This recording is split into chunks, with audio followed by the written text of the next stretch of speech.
Hey guys, what's going on? Welcome back to the YouTube channel. Today we're here with episode 1 of Ask Steve. I chucked up my Instagram story, asked some questions, and I got 27 sent through. So I'll say who they're from and then ask the question. There are a few double ups, but I'll strive to make sure I mention everyone's name who did ask a question. So we'll jump straight into it. The first one, Anthony Parlia. How is switching from bodybuilding style of training to doing more HIIT? The thing I saw the most was just exactly how unfit I was, obviously, but also just like muscular endurance as well. And it makes you realize how fit like CrossFitters actually are to be able to move that much weight and still be that cardiovascular fit. The biggest mistake I made was when I was doing HIIT training. A lot of our stuff is a lot of strength-based stuff, so a lot of heavy deads, a lot of squats, a lot of bench, then coupled with like sleds and battle ropes and med balls, as you would have seen in the gym tour if you watched it, those kind of pieces of equipment. I always made the mistake of that bodybuilding mindset of going too heavy on the first set and then just gassing myself on the first round. So if there's 5 rounds, I have to do 5 exercises, for example, for 5 rounds, I'd go way too heavy on the first or second, gas myself out, and then not be able to finish the fifth. So I've learned to pace myself, but my fitness has come back pretty quickly, which has been good, and I've been doing a bit of running. I walk big every day, but it didn't really carry over too much to that muscular endurance. So that's been the biggest change is the muscular endurance and the cardiovascular fitness while I'm training. Zane Schmidt, where do you see yourself in 5 years, location-wise and goal-wise? In 5 years, location-wise, I still see myself here in Adelaide. I live in the northern suburbs, and I love the northern suburbs. It's a fair distance from the gym, but I love it out here. Like whenever I go down south, I grew up in Modbury and Highbury. It's so far. It's the same distance out here to get from where I was at Highbury. Like it's still 45 minutes down to the beach, still half out of the city. I enjoy it out here. Blocks are bigger, houses are bigger, for less money. I love it out here. So location-wise, I still see myself living in the northern suburbs. Where do I see myself goal-wise in 5 years? I'd like to have at least a couple gyms by that stage, and I also really do want to get into property developing. So I would like to be a property developer by that point, not as a full-time job, but just be developing properties, building properties, selling properties, whatever that may take or where that may take me, I'm not sure. But that's something I've always been big on, is property and investing. So if property hopefully is a bigger part of my life in the next 5 years. Jez has said, my best mate Jez has said, how do you go balancing family, training, work, and running your own business? It's still a massive learning experience to juggle all of them correctly. Like I said in the previous video about the dad stuff, is asking Leanka when I can go train and when it's best to go train, to try and negotiate and juggle those two parts. It sucks, really, to be honest. I'm still not great at it.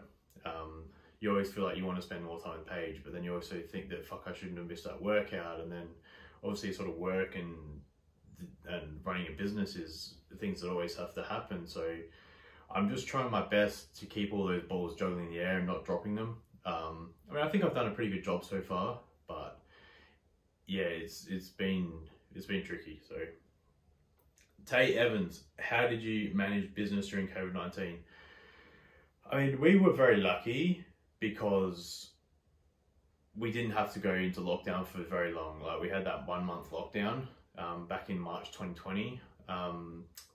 So we were quite lucky there. We did get a 50% rent reduction on the business where we pay rent at the gym. But probably the biggest thing has been stuff like one person per 4 square meters, your 1.5 meter social distancing. Because we do have like 450 square meter open warehouse, we can still, even that 1 person per 4 square meter, we can still fit 100 people in the gym, and we only have 30 people in the classes. So that really wasn't much of a problem to us. The issue was when we got that like 10 people capped per group fitness classes. That was when it was an issue, especially when you've got, like, for example, the 5:30 in the morning sessions we generally have 30 people in the class. So if you're only allowed to have 10 people in, you're going to get pissed off members. And it wasn't pissed off at us, but it was still annoyed that they couldn't train when they're paying for a service. The other thing is cleaning. Cleanliness is as improved by the members like washing their own stations, not washing, but cleaning their own stations with detergent or disinfectant and wipes. So everything that's been touched, whether it's a plate, whether it's a dumbbell, whether it's a battle rope handle, whether it's anything, is always clean. So that's the thing that's still carried over and is still being done now is the wipes and disinfectant and the social distancing. And now they've just brought back in wearing masks when you walk into the gym, which is a bit stupid because then you take it off and you're sweating and you're puffing and panting, and then you put it back on to walk to your car. So a bit stupid, but yeah, you got to do what you got to do. Tay Evans has also said, how have you found training with a newborn? It's good now that I've gotten into a swing of things, and Lianka has been very good in knowing that I need to train. But in the beginning, it was like going for walks at 5 a.m. and it was training at 10 p.m. at night once Lianka and Paige had gone to bed. So yeah, to begin with it was shit, but now I've found that groove. It has been good for me doing the HIIT classes at my gym because it's in and out, done in 45 minutes. I kind of tend to piss fart around a fair bit when I'm doing bodybuilding training, like a push-pull legs kind of split. And it'll end up taking me an hour and a half, and I'll sit on my phone between sets and just fuck around really. So it's been a lot better doing HIIT classes because I bang them out really quickly. Tay Evans has also said 2022 goals for fitness, personal and business. For fitness, I want to pull 300 dead again. So that's probably something that I can put a number on. But I just want to stay injury free, and I'd like to remain quite lean. So I'd like to get around that sort of stay around that 100 kilo mark, but get to that sort of 10%. 100 kilo at 10% has always been a goal of mine. I'm not that tall, so 100 kilos is still a fair bit of body mass. If I get under 100 kilo, I always feel too skinny. If I get over like 105, I always feel too fat. So that 100 kilo, I can still move, can still do things, still feel athletic, still look muscular. So that's my goal there. Personal, I want to get my first investment property, or mine and Lianka's first investment property is definitely a goal for next year. Hopefully in the first quarter next year. We're just going through getting our house refinanced at the moment, which will give us the ability to be able to get that investment property. Tay, you might be able to help me, but anyone who does know a bit about properties, I mean, the thing is what do? Do I go and buy a house and rent it out? Or do I go and buy a big block, subdivide it, sell, build two houses and sell them both off and make some quick cash that way? Or that's what I'm not sure of what to do, and I probably do need to speak to somebody, and I don't really know who to speak to about that. So if you've got any advice, let me know. But definitely, yeah, an investment property or something to do with property is the next thing. So I can lead up to 5 years time where I'm doing property developing as a big money making exercise. And business, the gym currently has 200 members, so I'd like to hit that 250 mark first, and then 300 for a lot of things that we want to do, like challenges, which is a big thing, which I'm looking forward to. Yeah, I don't know whether it is. I have been asked a few times about PT, whether I bring PT back. It's all about finding time in the day though. But yeah, for me, the main goal of the gym is really just to increase that membership base to that next mark, and yeah, sort of sit around that 250, 300 mark. El Shano and who was it? El Shano and Braden Klassen. How did you get into the vending machine business? I'm doing my vending machine business with a few people, but one people in particular is Daniel, who I own my gym with, and owns Argo and a fair few other businesses in Adelaide. I've always been super keen on passive income. Now, I know vending machine isn't passive income because technically passive income is sort of set and forget, like your ETFs and those kind of things where you're just getting a return on your investment, like a 10% from an ETF. But vending machines, you do have to put in time and you have to put in effort. You have to go restock the machine, you have to service them if you need to, you have to move them around if the location's not working. So it's not entirely passive because, yeah, at least once a week you need to fill them. But passive income has always been something that I've always been very interested in. So yeah, I just went to Daniel and got chatting, and something I wanted to do, and yeah, it's very, when you have people around you who are interested in business and know what they're doing with business, it makes it a lot easier. So yeah, we just went ahead and started it along with my cousin and a couple other people. So yeah, that's how I got into it. Just reached out, researched the vending machines, found a site, found 2 sites, found 3 sites, chuck a vending machine in there, fill it with stock, refill it once a week, and there you go. What brings you true happiness and keeps you grounded? Definitely Paige, my daughter, brings me true happiness. I mean, you think you know what love is until you have a child of your own, and then you realize that you don't know what love is until you see them and spend time with them and see them laughing and seeing them smiling and happy and jumping around. So she is what brings me true happiness and keeps me grounded, because now everything in life just really revolves around her and giving her the best possible life and setting myself up and herself up for the best possible future we can.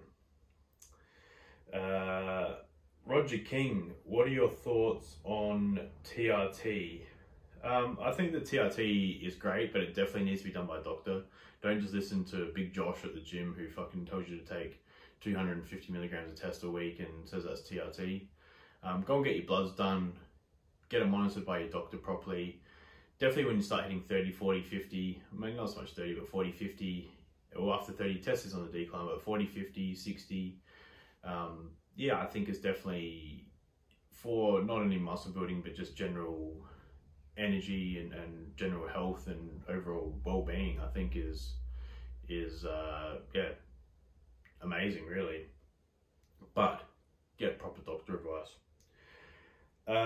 Corey Stocks 97, what was the main reason leaving Massive Joe's? So I had a couple of people ask that, as well as Anthony Simpson said, was it a difficult decision to step away from your role at MJ? I guess I've never really gone into it. I have gone into it in a small amount by saying I needed to change, but I guess there is probably more to the backstory, which I will go through now. I guess it all started around, I mean, I'd been at Massive Joe's for 8 years.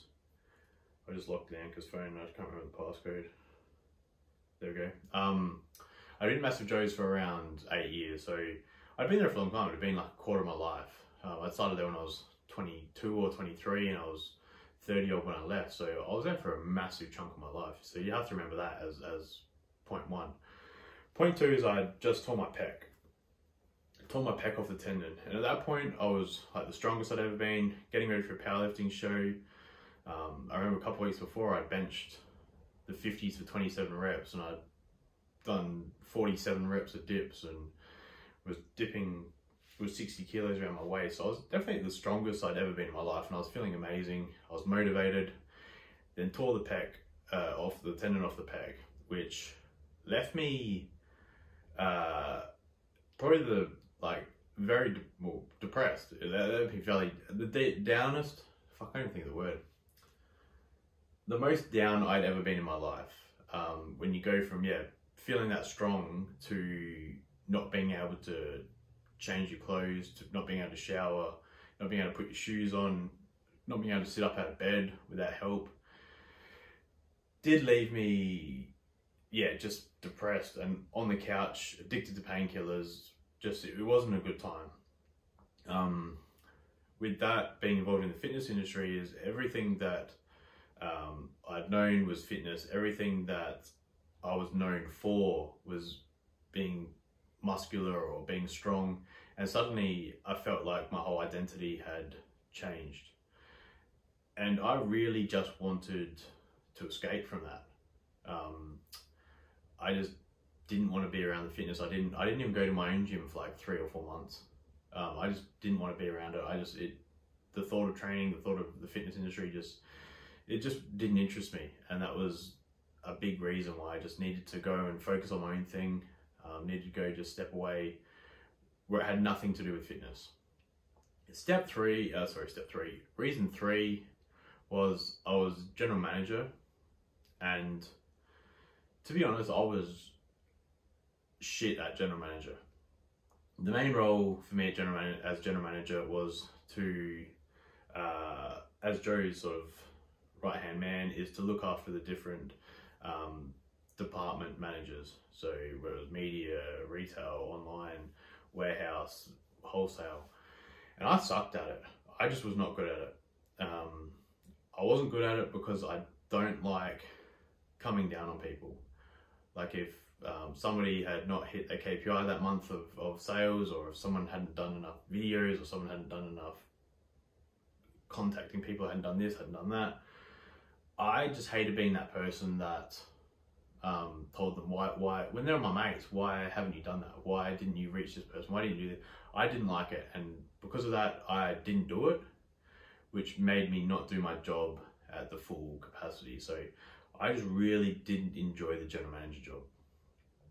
So I loved business development stuff, which is what I was doing probably 4 to 5 years into my time there, like bringing in new products, working on pricing for boxes, working on the shipping rates, finding new retail stores, you know, those kind of things where you're developing the business is what I really loved and was my passion.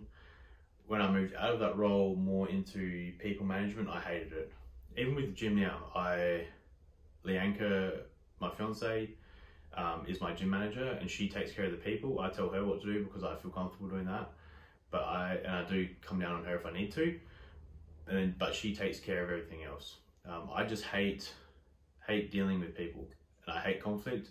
I'd rather just use my skills, which I think is business development. And yeah, so with moving away from Massive Joe's, I went to landscaping, where I was just working on my own, could just do my own things, and it was like business development. It wasn't business development, but I had projects I was working on, landscaping projects I was working on. So yeah, really enjoyed that. And it was good because it got me a chance to get over it. I got out of the fitness industry, just focused on myself, got back to who I was, became happy again. The pet got better. It was as good as it could be. And yeah, so it was, it's funny, I get asked a lot of times, like, I don't know what people's fascination is, but like, are you still mates with Joe? And I'm still mates with Joe. I messaged him, it was the 5th today, 2 days ago for his birthday. Messaged him last week for his wedding. Like, I had somebody the day of his wedding, like, why didn't you go to Joe's wedding and why didn't he go to your wedding? I'm like, mate, I am not even fucking married. Like, this dude asking why Joe didn't come to my wedding, which has never fucking existed. Like, just people just make shit up, which, yeah, just, I don't know, blows my mind. I guess it's just the society, but there's no issue. It's like somebody asked in the comments yesterday, do I still train with Joe? It's like, yeah, well, I never really trained with Joe back when I was at Massive Joe's. We shot a lot of videos, but I was doing sort of my powerlifting thing, and he trains as a men's physique competitor. Now I do HIIT training. Like, we're not going to train together. We've got 2 completely different goals, and yeah, it's very interesting that people think that all of a sudden that people aren't friends or there's some beef going on when, yeah, and I know Joe gets asked that question a lot. Do you still speak to Steve or whatever? It's just, yeah, it's funny that, yeah, it's funny. The Fastest Indian, do you take on clients online, or is this something you looked into in the future? So I used to do it a lot. I used to do the online training, but I don't know, I just need to find a better way to do it.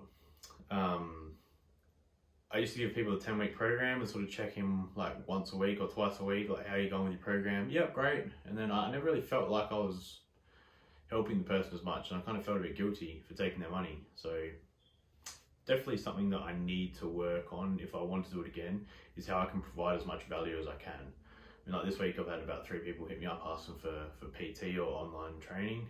So it definitely could be something I bring back, but if I bring it back, I want it to be the best possible training and support that I can bring. And at this very point in time, I don't know what that is, so the answer is no. Stu from the UK, Stups, but I think it's Stups. Yeah, it would be Stups, or is it Stoops? Anyway, Stu, hey Steve, any tips for someone looking to start a coaching business? Like I just said then, it is difficult to provide value, and I think that you need to bring your clients as much value as you can. I think just writing bench press 3x8, incline dumbbell bench press 3x10, those kind of things just isn't enough to bring your clients value and help them reach their goal, because you can go to bodybuilding.com and there's 1,000 workouts they can follow. So I think you need to help keep people accountable, goal setting, nutrition. I don't know what the rules are in UK, but you can't write a diet here in Australia unless you're a registered dietitian. So you can give nutrition guidelines, but you can't write a diet. So yeah, I know in in Australia here, there's quite a few like gym mentors or gym owner / personal trainer mentors, and they'll meet with you once a week or Zoom call with you once a week and help you build your client base up and help you reach like a 6-figure business. And I think it's great because it's people that have been there and have given you ideas of how to get leads, how to provide the best value, how to get your ads out there, how to scale it, how to bring on trainers under you to increase your business. So I think if you that's what I'd be doing. Is if I was to go start back up, I would probably look for a mentor who's done it before, and get the best avenue that way rather than just trying to do my own thing. Minna T said best supplements in each category. I'll just rapid fire. Pre-workout, probably Faction Labs Deficit. Fat burner, Ghost Burn or EHP Labs Oxy Shred.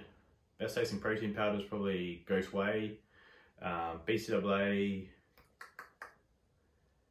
Action Sledge The Grind. Best pump product, Action Sledge Hydraulic. Best sleep formula, Action Sledge Dozer. Creatine, just your creatine monohydrate. ATP does Creatipure creatine monohydrate, which is good. Best tasting vegan is probably Ghost Vegan. That's about all the categories I can think of. Or Test Booster, I would actually go, Lewis actually asked me a question as well, but Test Booster would be Max's The Gear. But I'll go into that in a second. Amato.j, still got your bike, Neve. I actually sold my bike. So for 2 reasons. The first one was none of my mates ride motorbikes. Especially out here, like the only mate that I used to ride with was Dilly, but he lives like a 50 minutes from me.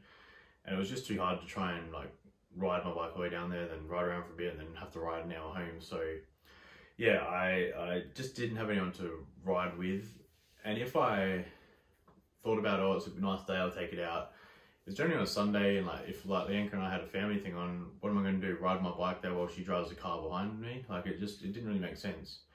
So I wasn't using it, so I thought it was a bit of a waste of money just sitting there. And the second reason is because I sold the bike and used the money to pay for the concreting around the house and concreting the driveway and then paying for landscaping. Didn't cover the whole cost of it, but it definitely helped out. So no, I don't have my bike.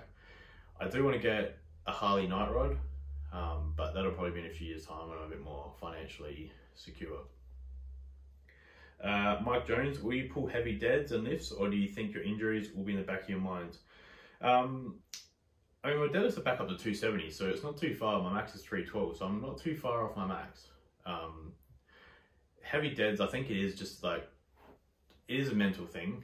I mean, a guy that I am mates with here in Adelaide just tore his bicep deadlifting last week, so it's definitely something that, yeah, I guess will always be in the back of my mind with injuries. I'm very careful with like leg training. I don't do much chest. If you saw my chest workout in the gym tour video, I'll only do very light, like machine where I can control, or like pec deck or those kind of things. Just my pec's fucked. I can't bench. I can bench 20 kilo dumbbells, but then shoulder press the 40 kilo dumbbells. So it always is in the back of my mind, but my goal is, as I said, is to get to a 300 kilo dead. So yeah, I've kind of put that out of my mind. It's just my chest that I just can't get over, which probably frustrates me because bench press was my favorite thing to do, getting a good chest pump. TJ Bubble, how has your body and training changed and adapted as a new dad? My body changed at the start. I got fat just because I wasn't prioritizing training too much.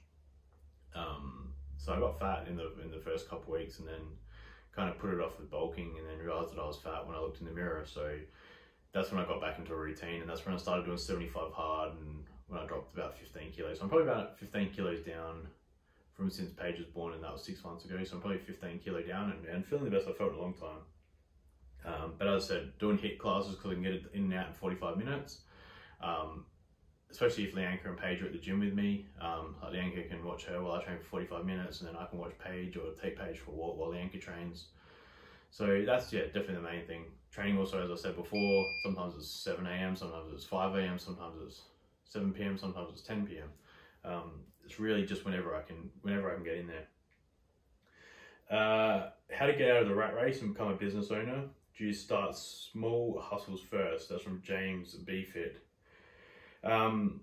Definitely, I think that you need to start working on your side hustle from 7 till 12 at night. And Gary Vee goes on about this, but work your 9 to 5, and then from 7 till 12 at night, work on your passion project or your side hustle. That is, yeah, the best thing I could probably say. Then all day Saturday, all day Sunday if you can. There's like 5 hours at night. By 5 nights to 25 hours, 2 10-hour days. You got 45 hours. You could probably spend more time on that than your 9 to 5. I don't think it is not smart at all to quit your job and jump into something. Some people say burn the bridges. I think that's stupid. You still need to have like your rent paid and your mortgage paid and your loans paid and your health insurance paid and your car insurance. You know what I'm talking about. But I think it's stupid just to get rid of your 9 to 5. And yeah, just start small hustles at night. And yeah, you're smack on the money there. Lewis Hughes says, best hormone product for 33-year-old, test libido muscle building. As I said before, is probably the best one I've seen recently, like formula-wise, is Max. It's by Max's, which is surprising, but Max's Juiced, or the Gear. I don't know why it's got 2 names, but it's got 2 names. It's got 4 grams of D-aspartic acid, so like a good dose of D-aspartic acid is 3 grams, so it's got a big dose of D-aspartic acid. Fenugreek extract, organic maca powder, ashwagandha, it's got 100 milligrams, Tuberous terrestris, it's got 100 milligrams, and laxogenin 100 milligrams. So it's got laxogenin, tuberous, maca powder, fenugreek, D-aspartic acid is test boosting. Vasodilation, it's got citrulline, arginine, and betaine. Vasodilation is one of those things where, I don't know, be hit and miss in a test booster, but then it's got your estrogen suppression, which is your 150 milligrams of DIM. So yeah, I think it's awesome having your D-aspartic acid, having your fenugreek and stuff. Then also having laxogenin, plus your DIM, plus your ashwagandha. So I think it's an awesome formula. A few of my mates have been using it, have awesome results. It is a powder. Both flavors are delicious. So yeah, I'd go with that one.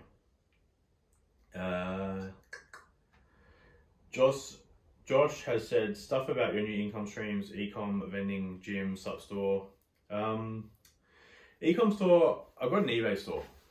I'll say this on here because it's probably less viewers and see it on my story, but I don't think it technically is approved by eBay's terms and conditions, so don't dog me in.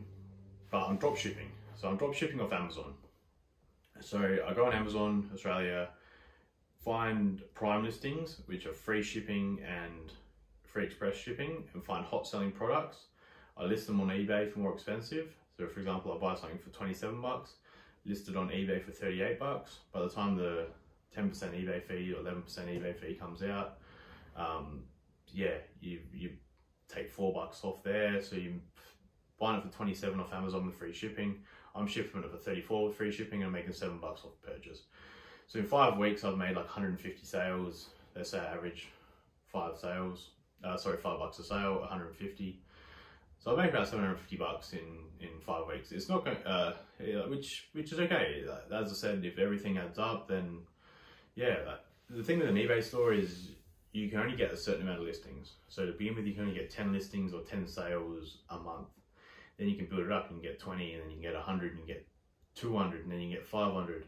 So I've up to about 220 listings on my eBay store. So by the time I can get that to 1,000, 2,000, 5,000, as long as eBay doesn't kick me off for drop shipping, yeah, then that's what I'm doing. I know eBay don't like it because you don't have the stock technically, but I just ensure that I've got products that have a lot of stock on Amazon, shipped from Australia, and can get to the customer in 2 days. So as soon as I buy it off my eBay store, I go to Amazon, order it as a guest, ship it to my customer with express shipping. They get it in 2 days' time. Done. Yeah.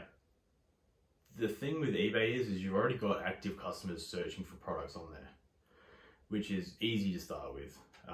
With like a Shopify drop shipping store where you got to find products, you have to send